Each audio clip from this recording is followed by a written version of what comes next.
ஐயா, எப்பொழுதுமே நாம் இந்த பணத்தை மட்டும் நல்லா உத்து பார்க்கும் பொழுது இதை கொஞ்சம் நம்ம சரியான முறையில் புரிந்து கொள்ள வேண்டிய கட்டாயமும் கடமையும் நம்ம ஒரு மனிதருக்கும் இருக்கு. இந்த உலகத்தில் பார்த்தீங்கன்னா பணக்கார நாடுகள் மாறிக்கொண்டே இருக்கும். ஒரு 150 வருஷத்துக்கு ஒருக்கா ஒரு நாடு தன்னுடைய இடத்தை இன்னொரு நாட்டுக்கு விட்டு கொடுக்கும். இன்னைக்கு அமெரிக்கா, அடுத்து சைனா வரலாம். அதுக்கு முன்னே யுனைடெட் கிங்டம் இருந்தாங்க. அதுக்கு முன்பு பார்த்தீங்கன்னா போர்ச்சுகீஸ், ஸ்பானிஷ் இவங்கெல்லாம் இருந்தாங்க. ஸோ ஒரு நாடும் தன்னுடைய பணத்தை, தன்னுடைய அந்தஸ்தை இன்னொரு நாட்டுக்கு விட்டு கொடுத்தாகணும். அதே போல உலகத்தினுடைய பணக்காரர்கள் அப்படின்னு வரிசைப்படுத்தினோம்னா ஒரு 10 ஆண்டுகளுக்கு ஒரு முறை அந்த பணக்கார பட்டியல் மாறிக்கொண்டே இருக்கும். இன்னைக்கு உலகத்தில் முதல்ல இருக்கிறவங்க 10 வருஷம் கழிச்சு இருக்க மாட்டாங்க. இந்தியாவில் முதல்ல இருக்கிறவங்க 10 வருஷம் கழிச்சு இருக்க மாட்டாங்க. உள்ளூரில் முதல்ல இருக்கிறவங்க 10 வருஷம் கழிச்சு இருக்க மாட்டாங்க. அதே போல உலகத்தினுடைய மிகப்பெரிய நிறுவனங்கள் அவங்களும் 10 ஆண்டுகளுக்கு ஒரு முறை மாறிக்கொண்டே இருப்பாங்க. இதை நம்ம புரிந்து கொள்ள வேண்டிய கட்டாயம், கடமை நமக்கு இருக்கு. காரணம், money is nothing but storage of value. ஒரு பணம் என்பது ஒரு மதிப்பை பாதுகாப்பாக வைத்திருக்கக்கூடிய ஒரு பொருள் மட்டுமே. Money is nothing but storage of value. இன்னைக்கு அமெரிக்க அரசு பார்த்தீங்கன்னா 20 ஆண்டுகளுக்கு முன்பு வரை அமெரிக்காவில் இன்ஃப்ளேஷன், பணவீக்கம் என்கின்ற வார்த்தையை பயன்படுத்த மாட்டாங்க. இன்னைக்கு அமெரிக்காவில் இன்ஃப்ளேஷன், பணவீக்கம் என்கின்ற வார்த்தையை பயன்படுத்துறாங்க. காரணம், கடந்த 10 ஆண்டுகளாக அமெரிக்க அரசை பொறுத்தவரை டாலரா அடிச்சு தள்ளுறான். சைனா கையில் நிறைய டாலர் இருக்கு, நம்ம கையில் டாலர் இருக்க வேண்டும் என்பதற்காக முதலாக அமெரிக்காவில் பணவீக்கத்தை பார்க்கறாங்க. 3%, 4%. என்ன அர்த்தங்க? ஒரு பணத்தை ஒரு அரசு எவ்வளவு வேண்டுமானாலும் அடிக்க முடியும் என்கின்ற நம்பிக்கையில் பணத்தை அச்சடிக்கிறாங்க. அது டாலர் உலகத்தில் எல்லோருக்கும் தேவை. இப்ப ருப்பினா கொஞ்சம் பேர் தான் பயன்படுத்துவாங்க. டாலர் எல்லாத்துக்கும் வேணும். அப்ப அச்சடிக்கிறது, அப்ப பணத்துக்கு என்ன மதிப்புங்க? அந்த மணி, பணம் என்பது ஒரு வேல்யூவை, ஒரு மதிப்பை ஸ்டோர் பண்ணக்கூடிய ஒரு இன்ஸ்ட்ருமெண்ட். இதை ஒரு குழந்தையும் புரிஞ்சுக்கணும், நம்ம ஒருத்தரும் புரிஞ்சுக்கணும். காரணம், நம்முடைய தகுதிக்கு மீறி, நம்மை மீறி சொத்து, அதையெல்லாம் தாண்டி 7 தலைமுறைக்கு அந்த சொத்தை நம்ம பாதுகாத்து வைக்க வேண்டும் என்று நினைக்கின்றோம். அதனாலதான் அமெரிக்கா போன்ற நாடுகளில் பார்த்தீங்கன்னா எஸ்டேட் டாக்ஸ் போட்டுறான்.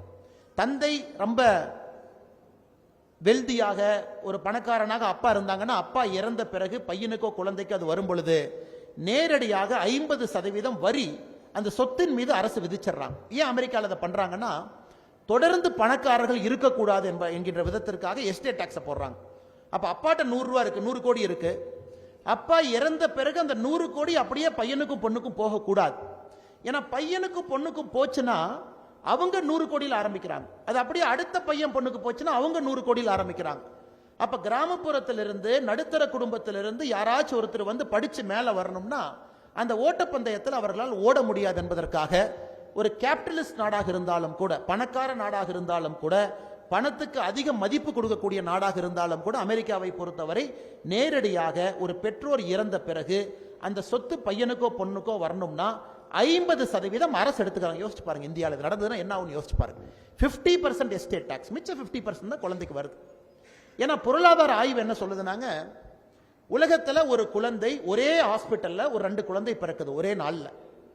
ஒரு குழந்தை கோயம்புத்தூர்ல ஒரு பெரிய தனியார் மருத்துவமனையில் ஒரு குழந்தை பிறக்குது. ஒரு குழந்தை கோயம்புத்தூர்ல இன்னொரு பகுதியில் ஒரு அரசு ஆரம்ப சுகாதார நிலையத்தில் ஒரு குழந்தை பிறக்குதுன்னு வச்சுக்கலாம். ஆய்வு என்ன சொல்லுதுனாங்க, அந்த கடைசி 25% பொருளாதாரத்தில் இருக்கக்கூடிய குழந்தை முதல் 25% பொருளாதாரத்திற்கு வர வேண்டும் என்றால் இந்தியாவில் சராசரியாக 3 தலைமுறை தேவைப்படுகிறது. அதாவது கடைசி 25% பொருளாதாரத்தில் இருக்கக்கூடிய குழந்தை முதல் 25% பொருளாதாரத்திற்கு வர வேண்டும் என்றால் 3 தலைமுறை. சவுத் ஆப்பிரிக்காவில் 7 தலைமுறை தேவைப்படுகிறது. இதே மேற்கத்திய நாடுகள், பின்லாந்து பார்த்தீங்கன்னா 2 தலைமுறை, அமெரிக்கா 2 தலைமுறை. அதனால அந்த ஒரு நாடும் தன்னுடைய பொருளாதார கொள்கை எப்படி அவங்க மேம்படுத்துறாங்கன்னா, ஒரு குழந்தை எங்கே பிறந்திருந்தாலும் வாழ்வில் அந்த குழந்தை சாதிப்பதற்கு சமமான வாய்ப்பு அந்த குழந்தைக்கு கொடுக்கப்பட வேண்டும் என்பது நிறைய நாடுகள். இந்தியாவை பொறுத்தவரை இப்பதான் நம்ம அதை பத்தி யோசிக்கிறோம். சுதந்திரத்திற்கு பிறகு 75-80 ஆண்டுகள் இத்தனை லட்சக்கணக்கான கோடிக்கணக்கான மக்கள் வருமான கோட்டு கீழ் இருக்கிறாங்க, உணவு இல்லை. அதையெல்லாம் சமாளிச்சு வர்றோம். உறுதியாக இன்னும் 50 ஆண்டுகள் கழித்து இந்தியாவில் நாம் பொருளாதாரத்தை பார்க்கும் பொழுது நிச்சயமா எஸ்டேட் டாக்ஸ் கண்டிப்பா வந்திருக்கும். அது எந்த மாற்று கருத்தும் இல்லை, உறுதியா வந்திருக்கும். ஏன்னா அந்த நிலைமைக்கு நாம் வரும் பொழுது அதை நாம் செய்வோம். அப்ப 3 தலைமுறை ஆகக்கூடிய இடத்துல 2 தலைமுறையாக நாம் மாற்றுவோம். அப்புறம் பின்லாந்து, ஸ்வீடன், நார்வே மாதிரி 1 தலைமுறையாக மாறும்.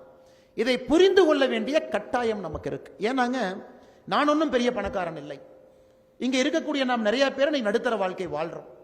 ஆனால் பணம் இருக்கக்கூடிய யாரோ ஒருவர் என்னுடைய பணத்தை சரியான முறையில் நான் அடுத்த தலைமுறைக்கு நான் கொடுக்க வேண்டும் என்று பாலாஜி உத்தமராஜ் அவர்கள் போல் யோசிக்கும் பொழுது அவர்களை ஊக்கப்படுத்த வேண்டிய கடமை நமக்கு இருக்கு. அதனால் இங்க வந்திருக்கக்கூடிய பெரியோர்கள் எல்லாம் என்னை பொறுத்தவரை இரண்டாவது முக்கிய சிறப்பு விருந்தினர்கள். நீங்க குழந்தை முதல் முக்கிய சிறப்பு விருந்தினர்கள். இதை ஊக்கப்படுத்துவதற்காக நேரம் எடுத்து வந்திருக்கிறீங்க. பிளே ஸ்டோர் மற்றும் ஆப் ஸ்டோரில் இருந்து பாலிமர் செயலியை QR கோடு மூலம் பதிவிறக்கம் செய்யுங்கள். செய்திகளை உடனுக்குடன் பெறுங்கள்.